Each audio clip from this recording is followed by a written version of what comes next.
Hey guys, what's up? I'm Rohit Khurana, host of Intellect Digest, and we have all the three phones from the Samsung Galaxy M series here, the M10, M20 and M30 side by side, and I'm going to give you a quick comparison among these three phones, and I'm going to tell you which one is better for you if you're considering among these three phones, which one is better and why. So make sure you watch it till the end. Let's get started.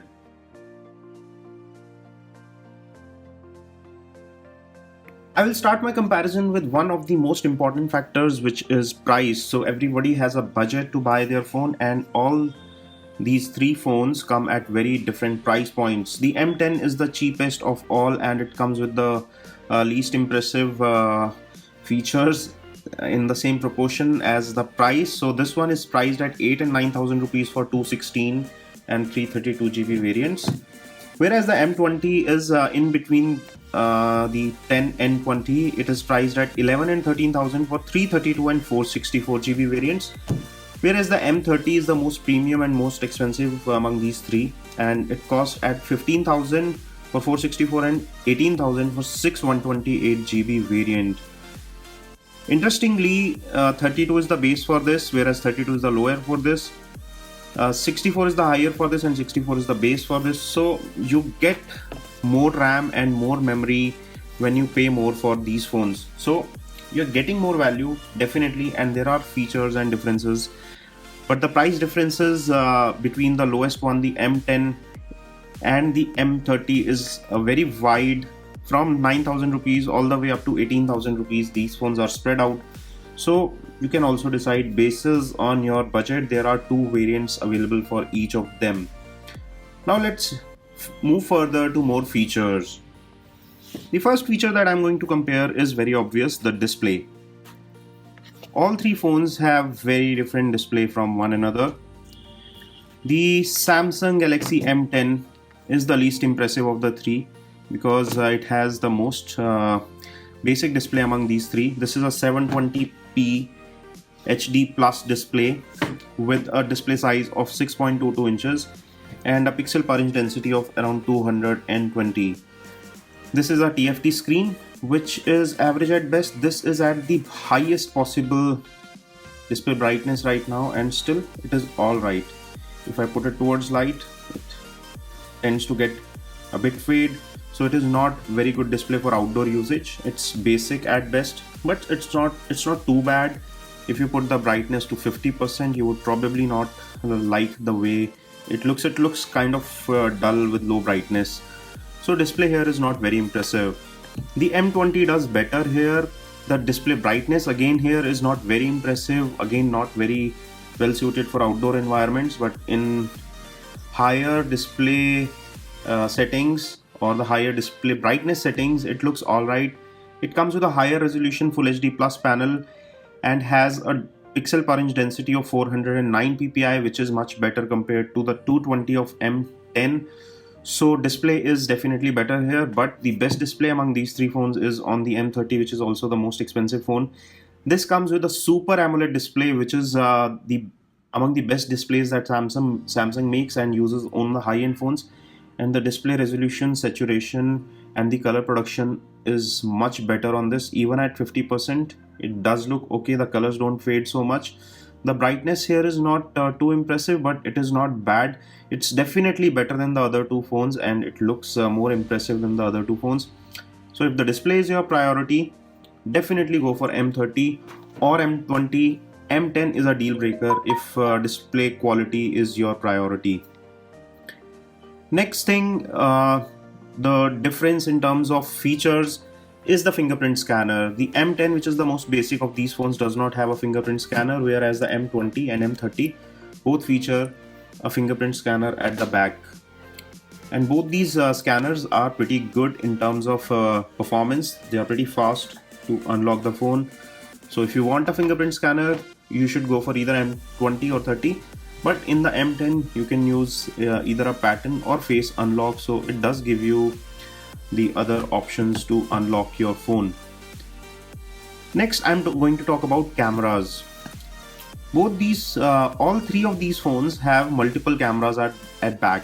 So here you get a dual camera, which is 13+5 on the M10, On the M20 also you get the same setup, which is 13 plus 5, but on the M30 you get triple camera setup where you have a 13 plus 5 plus an extra 5 for ultra wide shots.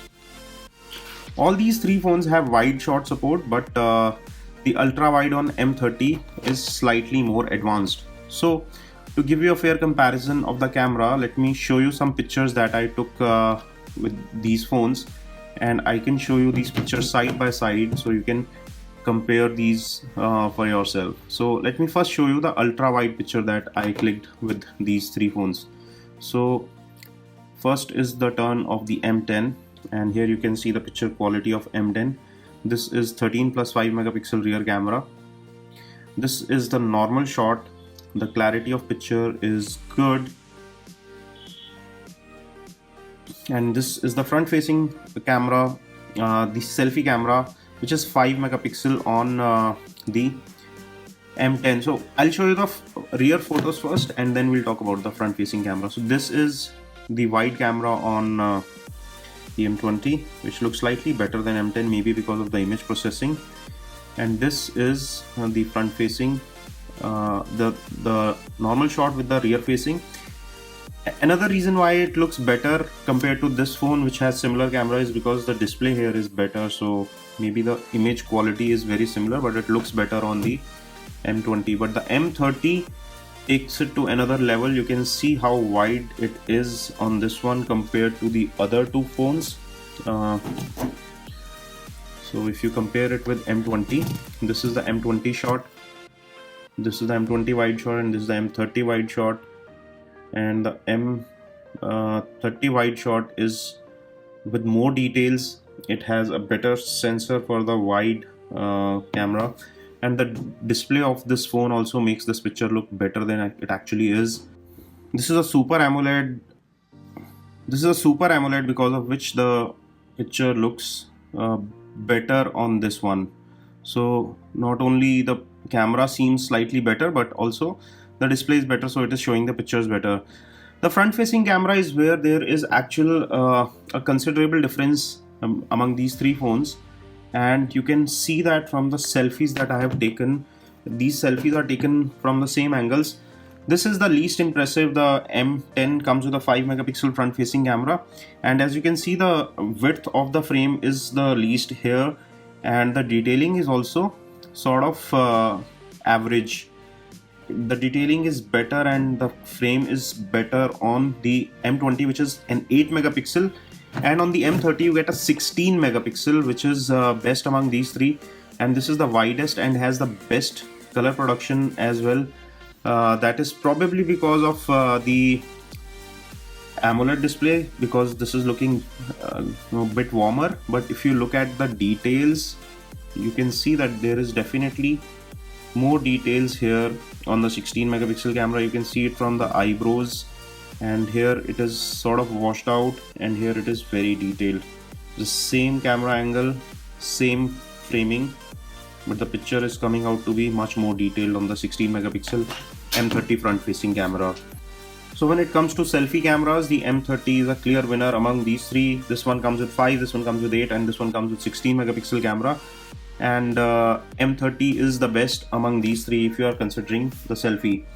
A slight more difference among these three is the rear design. If you look at these three phones from the rear, they all are made of plastic and they look kind of cheap. I would honestly say they're not very premium, but this one has a slight gradient which makes it look slightly different from the other two. So a slightly more upmarket, but the quality of build here is not very impressive. It's average at best. But the good thing about plastic is that it's slightly more resistant to falls or drops, so that would be a slight advantage. Another small difference is that if you look at the charging ports of these three phones, the M10 comes with a micro USB while the other two comes with Type C, and the M20 and 30 both support Type C fast charging, and there is a 15-watt charger provided with both these M20 and M30, whereas this one is a regular 5-watt charger. Major difference among these three is the battery. The M10 comes with a 3400 mAh battery, whereas the M20 and M30 both come with a larger 5000 mAh battery. They both use same processor, and AMOLED is slightly more efficient than the TFT. So I'm expecting that the M30 would give you better battery life compared to the M20, because it has the same size of battery but a less power hungry display, which is a Super AMOLED. The chipset used on the M20 and M30 is also the same, which is Exynos 7904 compared to a slightly less powerful 7870 on the M10.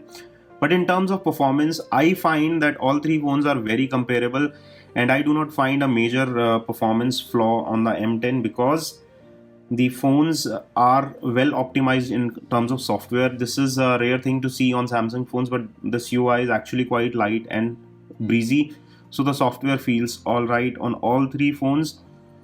But if you are looking for good performance, you need more RAM for multitasking. You get maximum of 3 GB RAM on M10, you get maximum of 4 GB RAM on M20, and maximum of 6 GB RAM on M30. Again, if you are a heavy user, M30 is the best suited for you.